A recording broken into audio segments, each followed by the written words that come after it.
with the speed and efficiency of an army invading another country.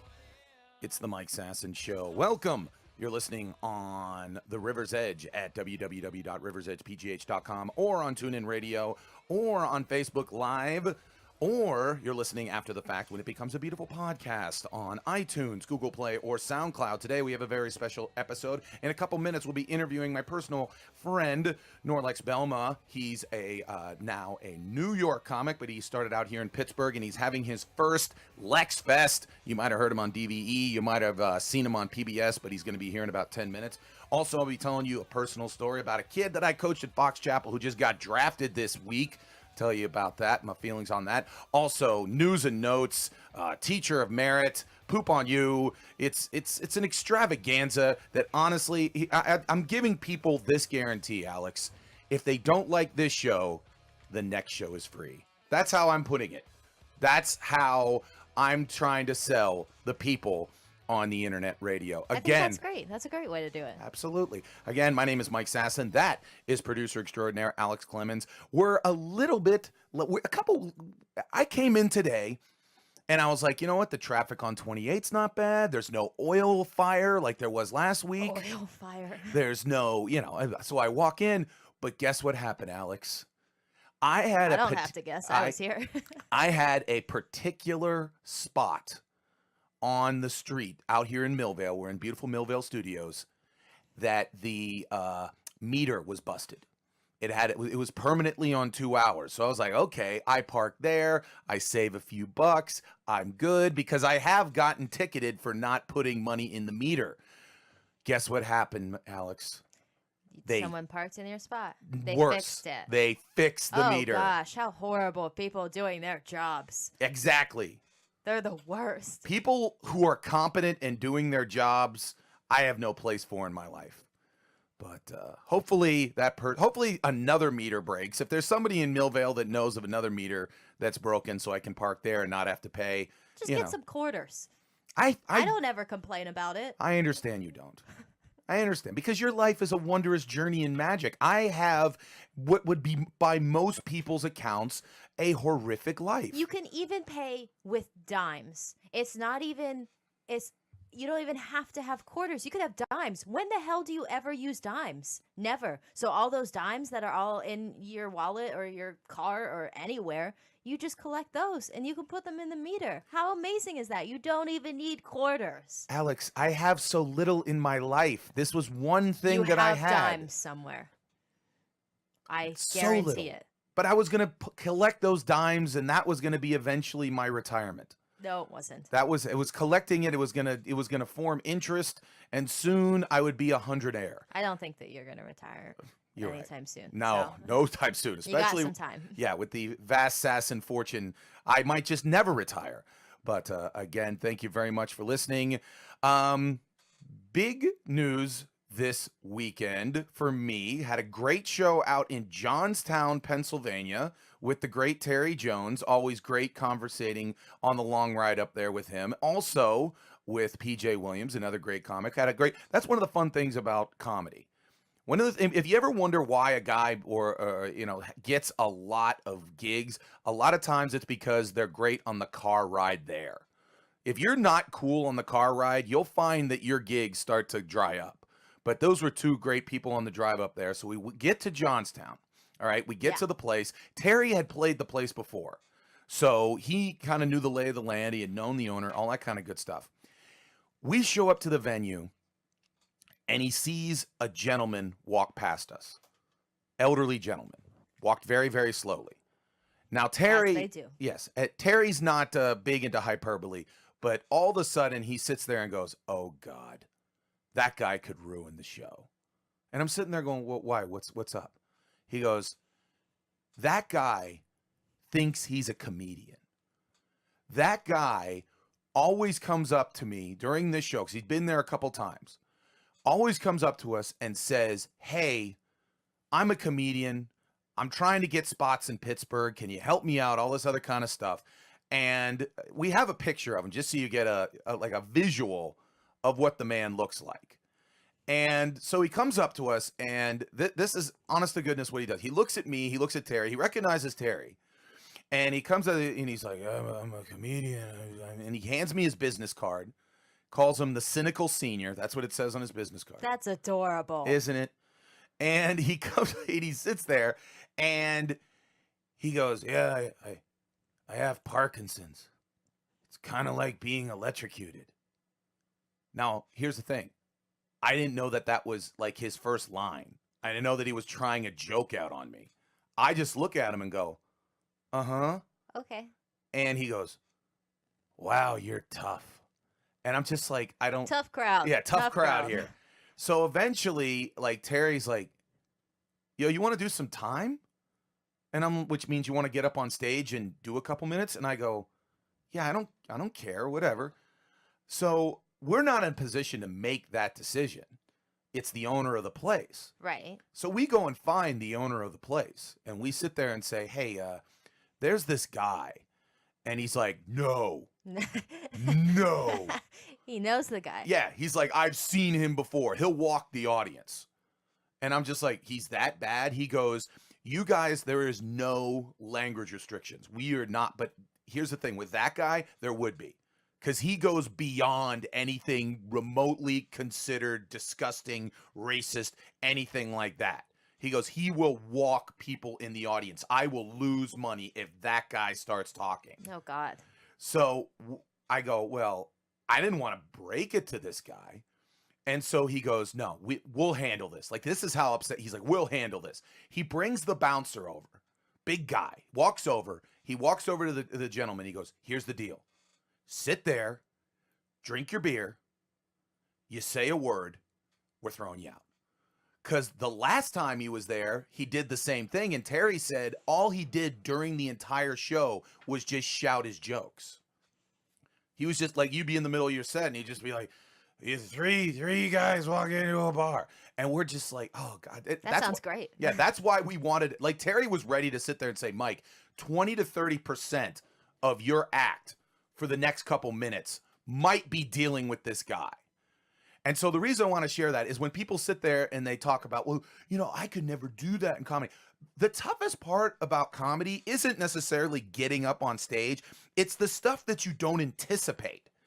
You don't anticipate that there's going to be an elderly gentleman that wants to be a stand-up comic. You don't anticipate that? You don't anticipate that. Who's going to shout things at you trying to get up on stage. And then also on top of that, try out material. Now, if there's one person that does not need to try out material, it's the person that we're going to get on the phone and going to talk about LexFest. Yes. This Saturday, May 6th, at Club Cafe on the South Side. You're going to be drinking. You're going to be enjoying the Penguin game. Sadly, the Penguins will be playing this Saturday because they lost yesterday. If they'd have won, they'd had a chance to sweep. Saturday would have been free for comedy now, but it's late. It's like 10 o'clock. Penguin game should be all wrapped up. We should be, heading on to the next round by then.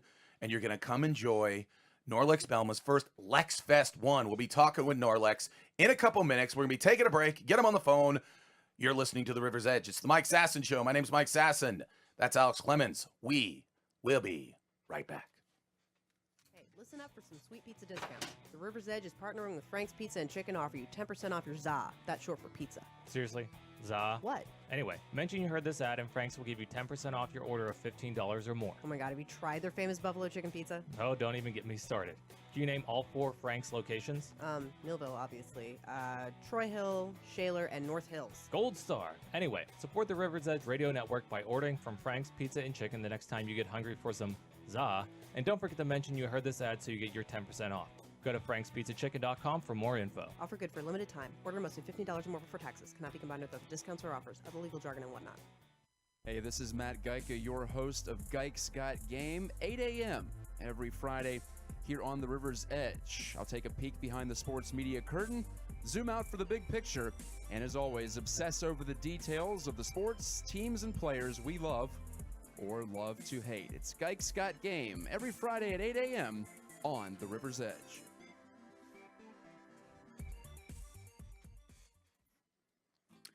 You're listening to The River's Edge, again at www.riversedgepgh.com or on TuneIn Radio, or you're watching live right now on Facebook Live. My name's Mike Sasson. It is The Mike Sasson Show. That is Alex Clemens. She is producer extraordinaire. But on the phone right now is a close personal friend of mine, a comedy brethren. We both started out about the same time here in the city of Pittsburgh. He has moved back to his hometown of New York City, and he's absolutely crushing it up there on the comedy scene. And he comes back every once in a while to grace us as he appears on the WDVE morning show sometimes. But he is back in town because this Saturday we are doing Lex Fest 1. It's at Club Cafe on the South Side. Some great comics. I am honored to be on Lex Fest 1. And the gentleman who put me on said show is on the phone right now explaining his decision. It is Norlex Belma. Norlex, how you doing this morning? I'm good, brother. How you doing, man? I'm doing real well. Again, thank you very much. I was honored that, obviously, if anyone's ever seen Norlex, he's a large, sexy individual. I am a large, sexy individual. Are you concerned that the largeness and sexiness of this show might be just too much for a Saturday night on the South Side? Like, it's just going to overwhelm the audience. Did you think about that at all? Actually, what I thought of was, you got to have one melanin, one vanilla. That way people can get the flavor that they might want. You know what? It's the ebony and ivory of large sexiness, because both of us have appeared on Obese Male Monthly's Sexiest Man Alive. You know what?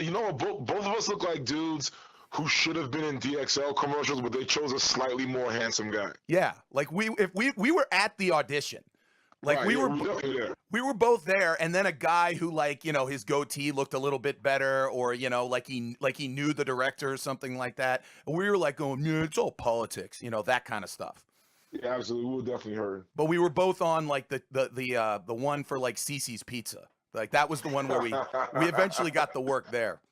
Oh, absolutely. But no speaking lines. We were just a guy in the back as the woman was getting the pizza from the thing. That's who we are. Yeah, we're those guys in the back. Which honestly, who doesn't want to see those guys do comedy? That's absolutely. And do you know how much pizza that they eat on the actual live shoot and from craft services? Those dudes are crushing shit. Absolutely. They don't even get paid. They get paid in the cheesy bread. That's what those, and they're glad to have it. They're ecstatic. Oh, you know why? Because they're broke comics / actors. That's lunch for the next 2 days, man. It's all about strategy. You know what? That's how you make it in the comedy game. You get the Cece's Pizza deal, and then you go from there. But again, absolutely. This Saturday, Club Cafe, Lex Fest 1. Give the people just a 30-second. What is Lex Fest? What's your vision for it? What do you want it to become? What is it? Go on from there. Yeah, man. So Lex Fest is going to be a quarterly show that I'm going to do every time I'm back in my comedy hometown of Pittsburgh. As you know, we're building a name for the scene by, getting out there. And now it's time to get people to come to us.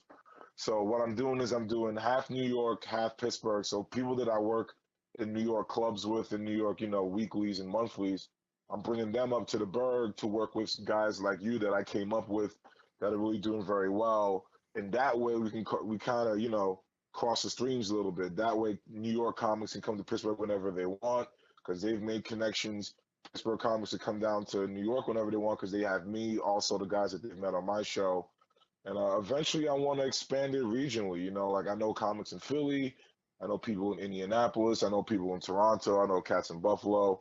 So really, the goal is to kind of turn into a mini festival weekend 3-4 times a year, and then it only ingratiates our scene even more to other scenes. Those guys guys and gals go back to where they're from, say, hey, what'd you do this weekend? Oh, man, I was in Pittsburgh, man. They got a dope scene. There's a lot of cool stuff. Then their friends want to go to Pittsburgh, So that's how we're going to keep building it. I'm actually I'm just piggybacking off of kind of what John Dick is doing and what Ed and Day are about to start doing. I care about the scene a lot. Absolutely, and obviously we all grew up together in the scene. We all we all learned. Yep. We all have the same scars from the same open mics and the same the same empty rooms and we've all taken a few buckhead sets to the face, It's like You we're know, it's like we're veterans. We should wear the hat. We should wear like absolutely. we should have like how they have like World War II vets have like they were on the USS Arizona. We should have For buckheads real. on it or something. We should start a club called Handbones AM for when you start and everybody gets buried on Handbones. And then, like, those are the growing pains that you only go through with people that you start with. So, you said, like, for me to explain why I'm going to put you on the show. Well, so I have my New York people first, and then I was thinking about Pittsburgh people. And my first thought was I got to put somebody that I started with. And the people that I started with is really you and Insect, So, like, so, well, Mike was my guy. We used to hit all the mics together. I mean, you've ridden me to places. We've done dozens of shows together. So for me, it was a no-brainer having you on my first show, man. Well, I appreciate that because obviously, just like you said, I mean, no one understands what it's like to be a new open mic comic in the city of Pittsburgh until you're at Hambones. You see the list. Yeah. It's 46 deep. The show starts at 10:30, and Derek says, "Oh yeah, I got you at 42." Exactly. But you know what? Like that's how you got to make your bones, man. Because like when I first got to New York, before people knew I had any sort of thing going on, to them, I was just this rando dude from Pittsburgh, So like I was getting buried on lists, and it was like, damn, I feel like I'm right back at Handbones. But I'm very grateful to have gone through that because I knew how to handle myself. I knew not to get too frazzled. I knew to just be focused. And then when I actually got on stage, I had to do that work. And now, like, I'm getting prime spots, and I'm getting prime spots in prime spots. People are offering me to close their shows, and I'm getting offered to go after people on Comedy Central and people who've done laughs on Fox. So it's really just a growing process. And like I said, I'm grateful to have gone through that for that first year with you, with Ed, with Day. Now look at all of us. I mean, you've got your own show. Ed and Dave got their own show. Insect has his own show. I'm back home in New York, but now I have my own show. We've all grown separately, but together at the same time. So I'm really looking forward to seeing how much more it happens. Absolutely. And again, it's this Saturday, May 6th, Club Cafe. You can go to clubcafelive.com to get tickets or give them a call at 866-468-3401. That is 866-468-3401. Now, this past weekend, you opened up for Rob Schneider at the Pittsburgh Improv, and you mentioned on Facebook that one of the great things about opening up for guys that have done it, and I've had the opportunity, you've obviously had the opportunity, is not watching them work, but also if they're gracious enough to afterwards to be able to impart a little bit of wisdom about the game and about how you got to keep working and everything like that. What in particular in working with some of these guys, what's some of the best advice you've ever received about how to move forward in terms of doing stand-up? Oh, wow, dude, that's a great one. So, I mean, obviously, I've opened for a few people, at the Improv and at Club Cafe. And like now that I'm home in New York, like I'm actually working spots with these guys. So I get to, pick their brains. And, I'm a comedy nerd, so I'm always, searching for some jewels and some information. Well, Rob specifically was telling me stuff about showing a little more of my personality through words. He's like, I see your personality come out physically, and I can tell you're a smart guy and what you think of. But he was like, I'm pretty sure people want to hear more about you. I can tell you have an interesting story. And Mike, you know me personally. I have a bit of an interesting story. Absolutely. So like, so I was feeling that internally. That's why I said in that Facebook status, I was feeling that internally. I felt like I was leaving stuff on the table, and he pinpointed it and, hearing 4 sets from me. So that was dope. Another piece of good advice that I got was from Greg Fitzsimmons, who was the first person I ever opened for. This is like, 2.5, almost 3 years ago now. Dude, we're getting old we're not old, but yeah, we got some age behind us now. Yeah. I have gray hairs. You have like comedy gray hairs. Absolutely. So he was the first person I opened for, and he said, listen, I see a lot of guys like, young guys in the game. He said, don't go for the first opportunity you get. He said, make sure you're more focused on getting better. Because he said he's in LA and people are getting snatched up left and right. They're not even close to being finished products. So people are looking at them as investments as opposed to something that they can really push. And, putting dudes on, essentially like retainers and putting dudes on holding contracts. So he told me just focus on getting good first. Work on your joke structure. work on being comfortable on stage. You know, like make sure you translate yourself the way you want to be heard on stage. So that was great. And then a few months ago, I opened for Lisa Landry, and I had a lot of long talks with her. And it was all about the comedy business. It was like surrounding yourself with, you know, supportive comics, and that's kind of an oxymoron, but people that you enjoy working with, people that, you know, you guys get along personally, comedically, and as just civilians. She also was telling me about some of the pitfalls. Like she told me about, you know, comedy club GMs and managers like to play mind games with people and, you know, dangle that carrot in front of you, make you go hard for it so they can get what you want, so they can get what they want from you without ever giving you the carrot. So she was talking about a lot of those pitfalls and people that she came up with, you know, and then, you know, warning me about the downfalls of boozing too hard or drugging too hard, and how Yeah. people, great friends of her, have lost careers over it. So, you Yeah. know, sorry I'm rambling a bit, but No, I no, mean, like, you're I've absolutely got right I've got a there. lot of great information from some of these, you know, veteran comics. Yeah, I mean, one story that I've relayed to you that obviously I worked with on the radio, Jim Crenn, and he told me a Yeah. story one time about he was working with Jerry Seinfeld. You want to talk about the king of the comedy game?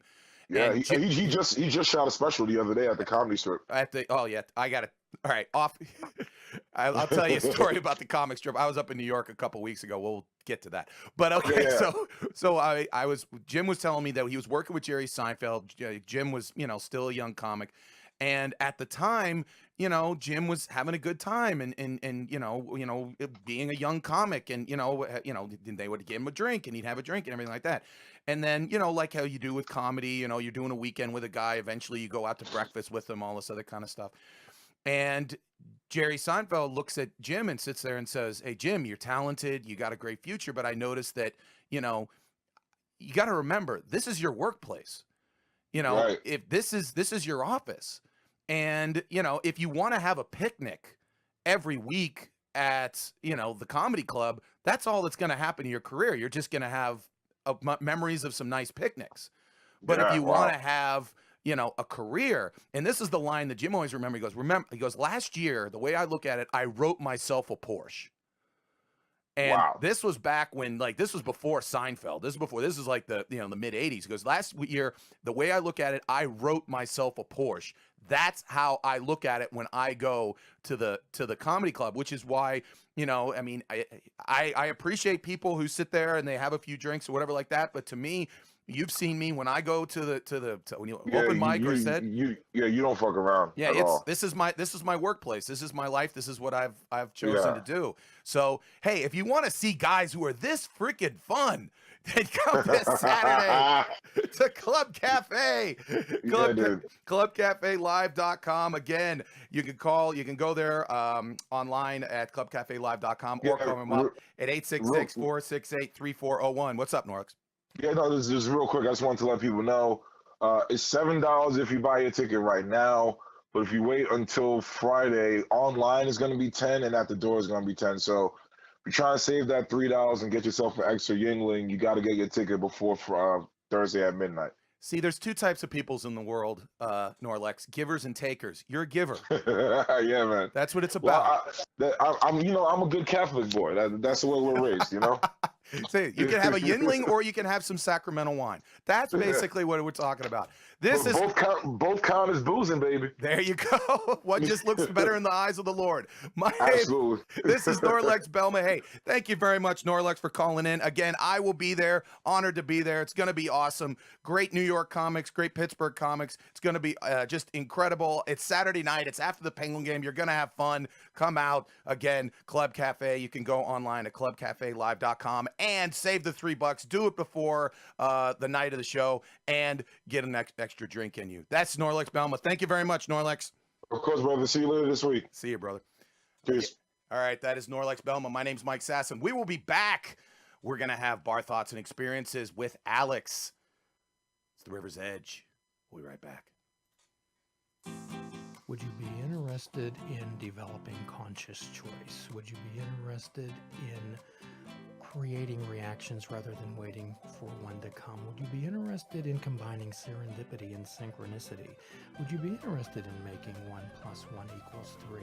Would you be interested in finding out about full impact mindfulness? If so, I challenge you to join myself, Jim Ellermeyer, a cognitive behavioral health therapist, every Sunday morning at 7 a.m. on the River's Edge, where we will challenge you to allow us to help you help yourself to fully participate in your life.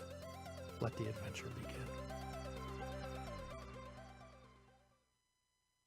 It's the River's Edge at www.riversedgepgh.com, or you're listening on TuneIn Radio or live on Facebook Live. It's the Mike Sasson Show. My name's Mike Sasson. That is producer extraordinaire Alex Clemens. Again, thank you very much to personal comedic brethren Norlex Belma. Again, come see me and Norlex at Club Cafe this Saturday. But see Alex right now with Bar Thoughts and Experiences with Alex. Play some UB40. Yeah.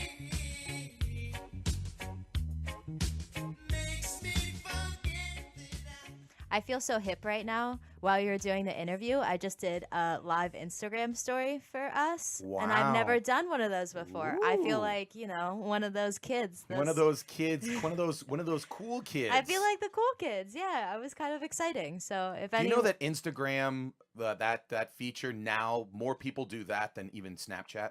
I bet it's like it's one thing. It's the same thing. Yes. But then everyone gets it, and then everyone starts using those. Like Facebook Live, that wasn't a ton of time, that Yeah. like people used it for individual purposes. But it's the same thing. It's just on different platforms, and it just switches. Yes. I just got used to using a lot of Instagram. Or not, sorry, it's Snapchat. And now I have to use Instagram for these things. Yes. It's a weird Why can't world. it just be one forever?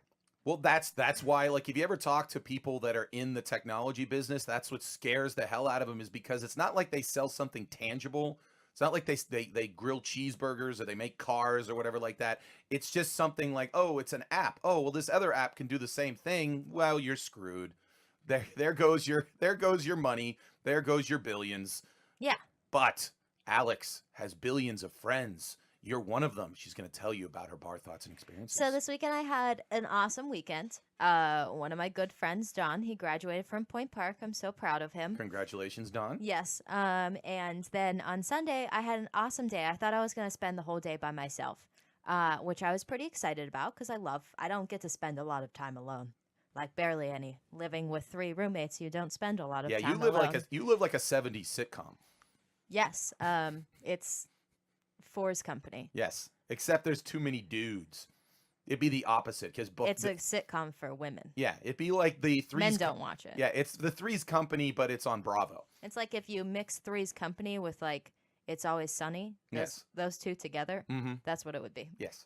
Which, by the way, what we just pitched could get made. Yeah, that would be probably be amazing. Yeah. Okay, so I had a really great Sunday. I thought I was going to spend it all alone, but I actually ended up spending it with. Well, I spent some time alone, which was great. And then I spent it with my roommates. We brought out our baby pool. It was awesome. So I decided for my bar thoughts this week, because there was a lot of alcohol involved in that day, I decided that I would tell people how to enjoy their Sundays from now on, how I suggest they enjoy it. Okay. So here are my 5 suggestions for people. Number 1, spend some time alone. You need your alone time all the time. Whether you are having a cup of coffee or you read or something like that, just spend some time alone because everyone needs to be alone sometimes. Now, right now, to keep your sanity. Not to interrupt, but you now keep a journal. Is that correct? Yeah. So I've been really bad at writing in it lately, so that was my alone time on Sunday. I went to the bar, got myself a nice cold glass of whiskey, and then I tried to catch up in my journal. Because I write it all in my phone, it's just not written down on paper. By the way, in the future, when someone finds your journal, like they find like George Washington's journal, if anyone reads this, my name's not in it, I'm known as the asshole. Yeah, so you're in it, just not well. That piece of shit. Yeah, that was me. That was what the guy was. No, I use your name. Oh, uh-oh. Anyways, so number 2, I said do something a little bit productive. Doesn't need to be a lot. Like even if you pick up a t-shirt that's been on your floor for weeks, or maybe you do like 2 dishes. Just do something a little bit productive. That way you don't feel like you wasted the whole day drinking and doing nonsense. So me catching up in my journal was the productive thing of my Sunday. All right.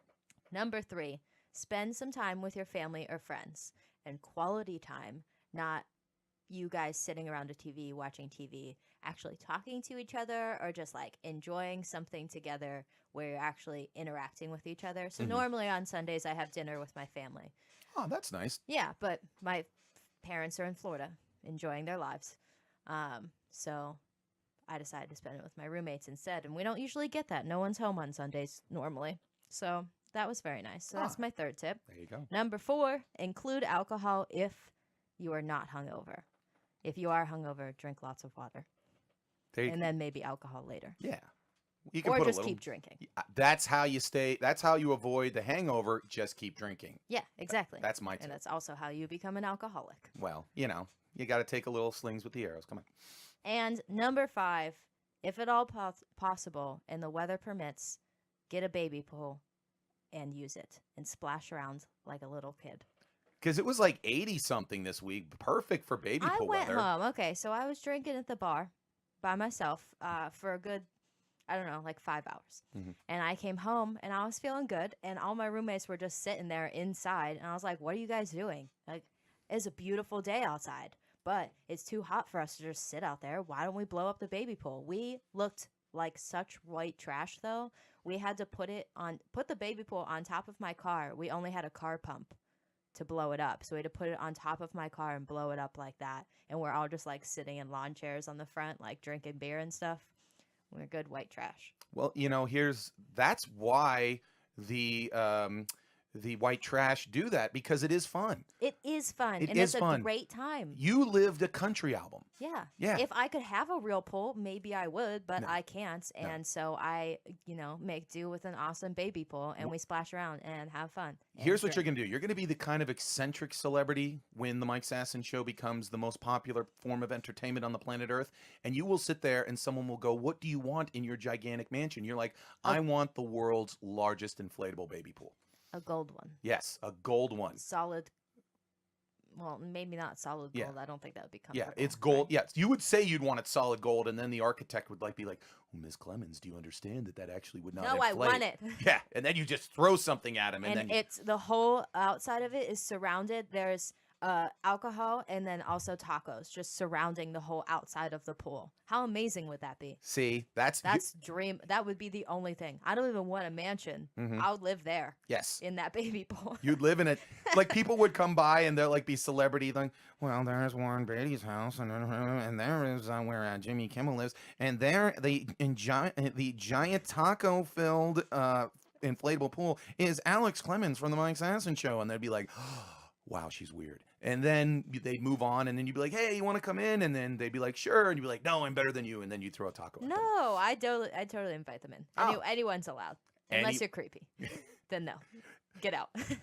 I was about to say that was your album, Anyone's Allowed, and then you're like, ... unless you're creepy, but ... then get out. That was Bar Thoughts and Experiences. That was a beautiful bar thought and experience because it was about helping people. I'm always about helping people. You're a life in coach. one way or another. You're a life coach to the wondrous journey which is life. Me, on the other hand, I'm just a weirdo that has thoughts. Mine is called 5 Takes. Play some Europe.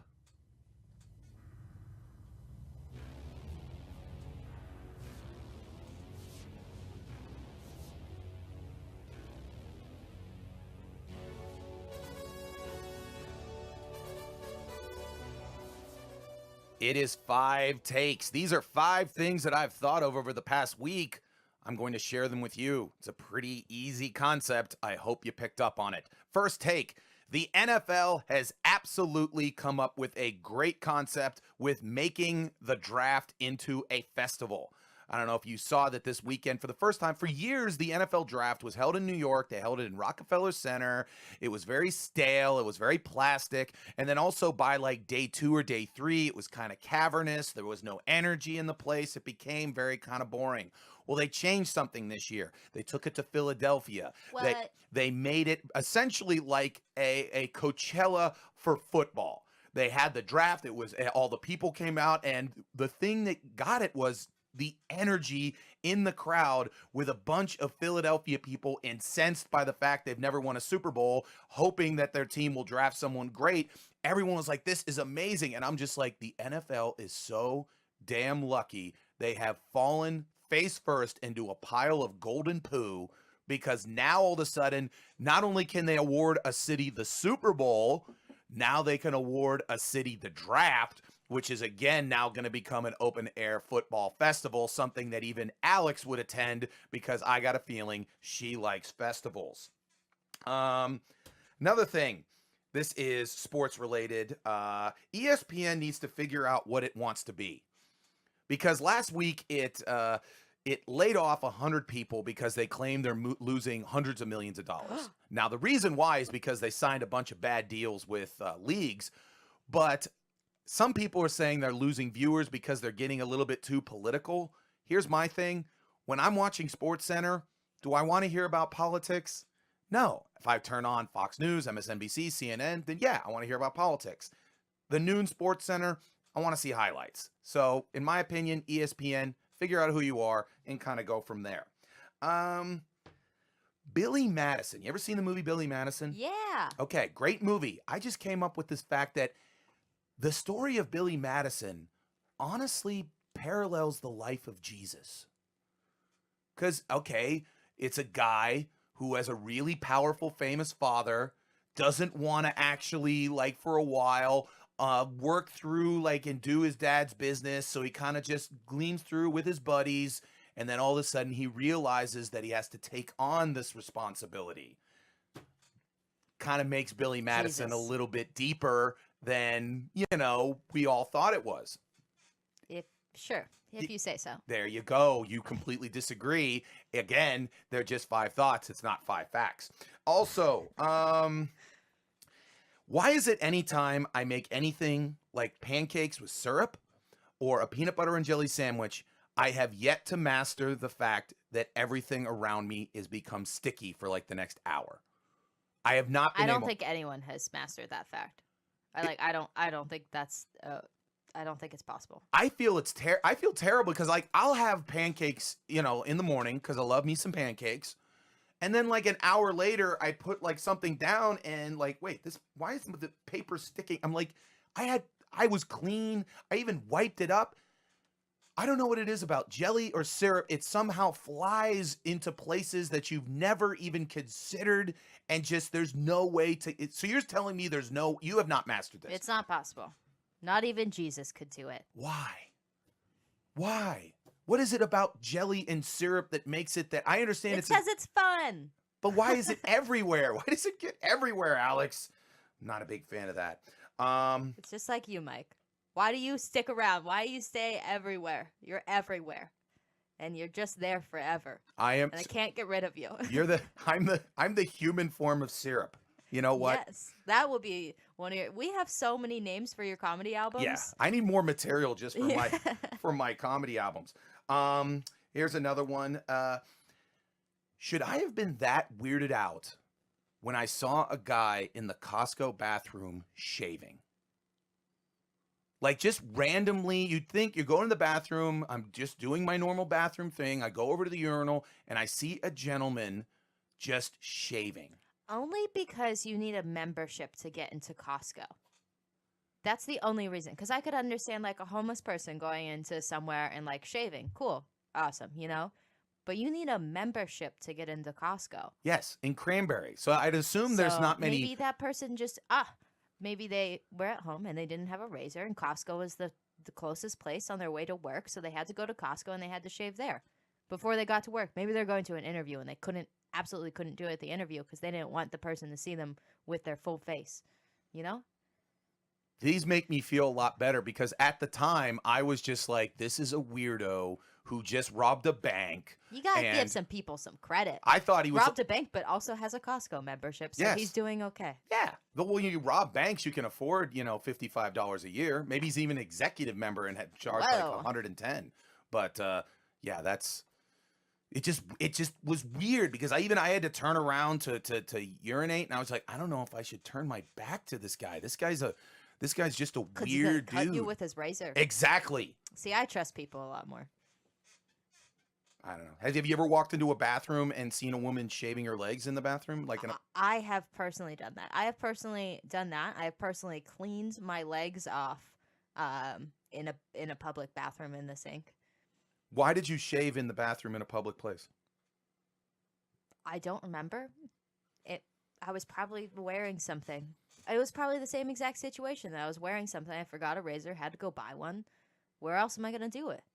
Is there any chance that you were on a date and you didn't think it was going anywhere? Then you figured it might go somewhere, so you had to do a little maintenance? No, I would, because if it was going somewhere, I would think that we would go somewhere Okay. to where I could do that. That's when you steal people's razors. There you go. Or you keep a handy one in your purse. See, again, that's like the 6th way to have a great Sunday. There you go. Have a great hand in your purse. I believe I did 5. Yes, you did. That's 5 takes. That was fun. That was an original comedy masterpiece.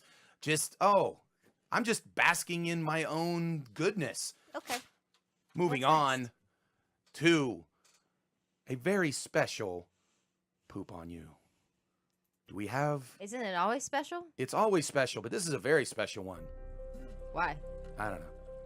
Do we have Crappy? Yeah, he's sleeping. He's sleeping. He didn't know we were gonna do this. He's like, they ain't got time for me. His voice lowered. I don't know if you noticed. His poopy balls dropped. Yeah, he's becoming a lot. Yeah, he used to be, hello, I'm poopy, I'm Crappy, and now he's like, yeah, how you doing? Just a little bit more hood than he used to. He's be. a little bit more hood than he used to be. There's Crappy's comedy album, a little bit more hood than he used to be. There's Crappy the Poop, the symbol for 2017. This is Poop on You. Alex, do the first pooping. I feel kind of bad. I don't feel bad, but I do at the same time. So last week I pooped on Kathy Lee Gifford for basically pooping on Bill Nye. I saw that and I was about to text you. No, she deserved pooping. Yeah, yes. She definitely deserved pooping, and That was a justifiable poop. she's a poop person to begin with. Yes, absolutely. Every single day. Yes. She should be pooped on in the morning. That should be like in the 10 o'clock hour, more pooping on her. Okay. I'd watch today's show if that happened. But so last night I decided to give Bill Nye's new show a try, and I wasn't a fan. What was wrong with it? It was extremely biased.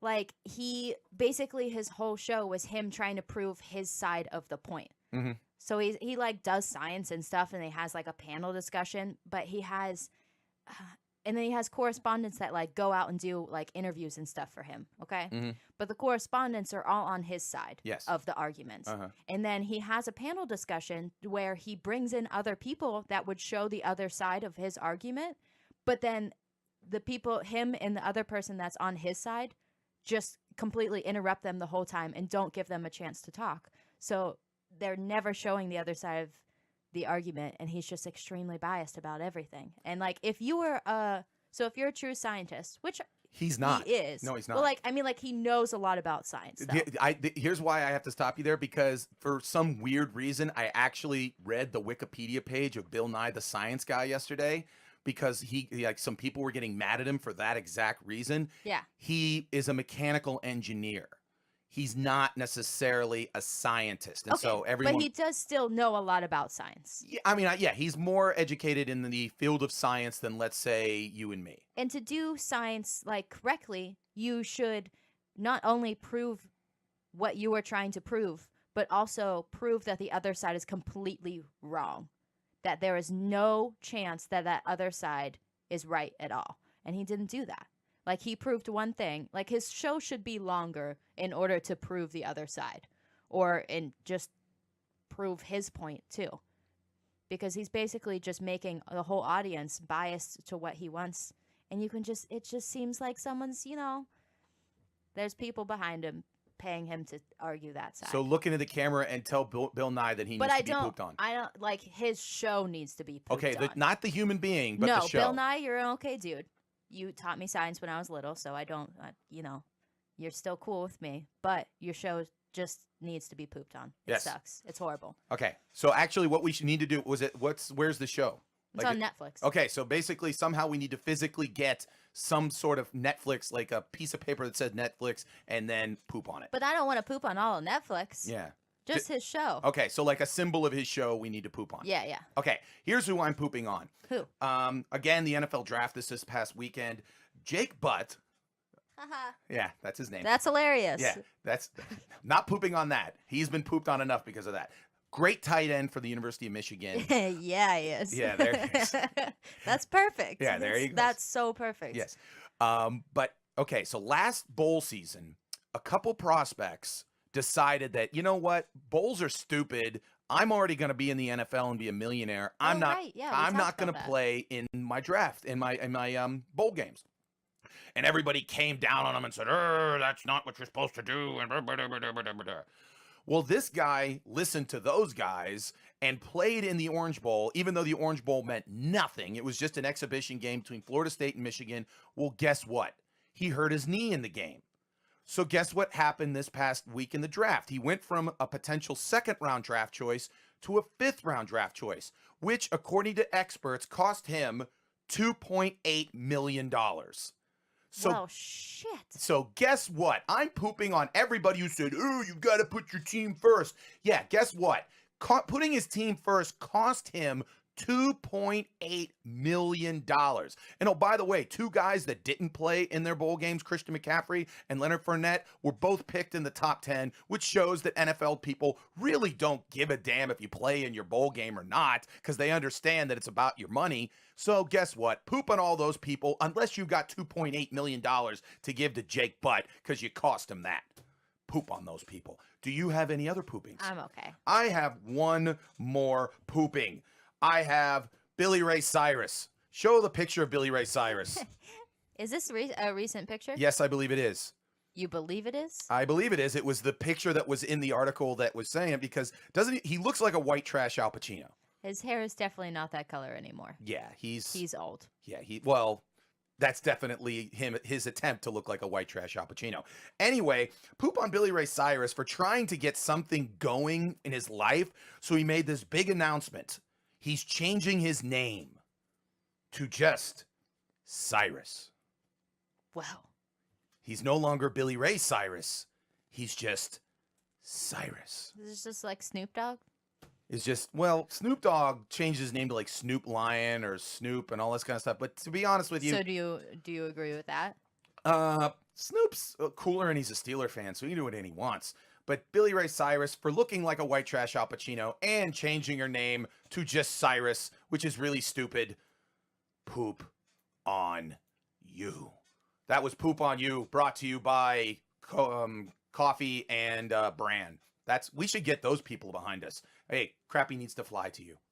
Hello. Yay. That is his current haircut as of last summer. Yes. So He looks... I looked it up. He looks insane. There's so many people that I see walking around that, like, I don't understand how they walked out of their homes believing that they looked presentable to the world. I just don't like when people like if you're old, you know, like just have your gray hair. There's a certain point to where you just can't dye it anymore. Like especially men. You know? We know that your hair is not that color. So just stop. Yes. So poop on those people too. Poop on those people. But you've gone on to we will discuss that in terms of, because that's something that I've got a little salt and pepper, and people come up to you and be like, oh, you look old. And I'm just like, well, this is what my hair looks like. And people are just like, never be your age. And I'm just like, I hate you. All right. That was poop on those people too. All right. Moving on to, again, the segment in which we honor education. It is a Teacher of Merit.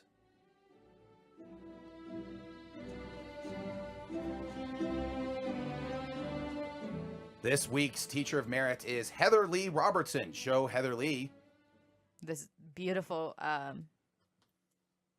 headshot that we have of her. Yes.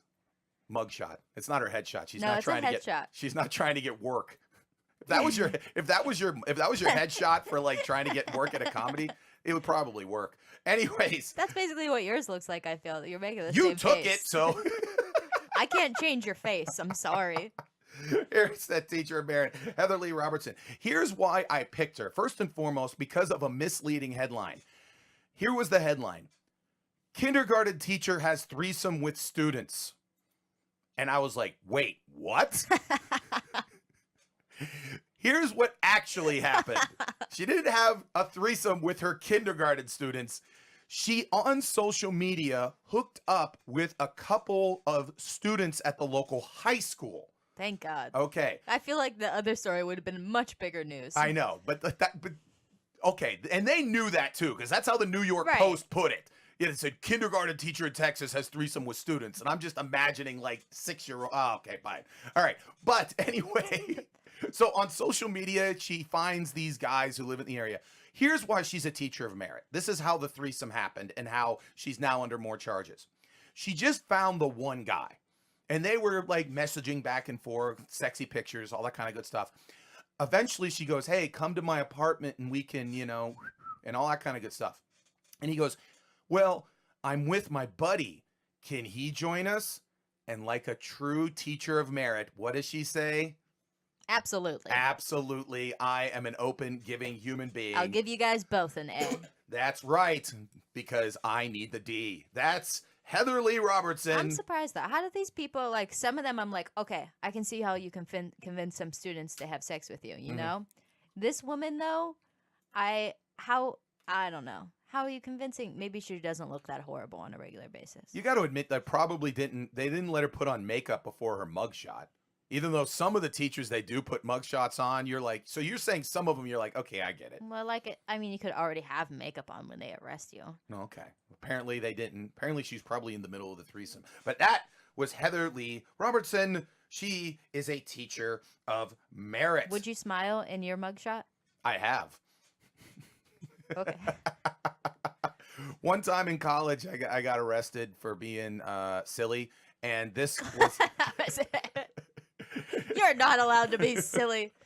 Anyway. Jail time for you. It was such a joke that what they were doing, which was so stupid and everything like that. Basically what happened was it was over summer school and we were bored. It was Storrs, Connecticut. So a buddy of mine bought a BB gun at Walmart and we're like shooting cans off like a stone wall somewhere, but someone saw us go into the woods, so they put out an APB that there were people with a rifle walking through the Storrs, Connecticut area. So literally the whole Storrs police department descends on us thinking that like they have like a an expert marksman, either when in reality, basically, Huckleberry Finn and Tom Sawyer were off shooting cans off a wall because we were bored stiff during summer school in the middle of nowhere in Northeast Connecticut. So knowing that this was insanely stupid, my mugshot was literally, if you've ever seen the movie Revenge of the Nerds 2, Booger had like the smiling mugshot. I did that. So somewhere there's a mugshot in Storrs, Connecticut of me doing this. So, yes, I have smiled during my mugshot. By the way, I got like 10 hours of community service for doing that. Oh, gosh. Yes, so that was how serious that was. That was teacher of merit. That was the story of me getting arrested. Moving on to news and notes from the world. From the world. From the world. Getting you up to date on the world.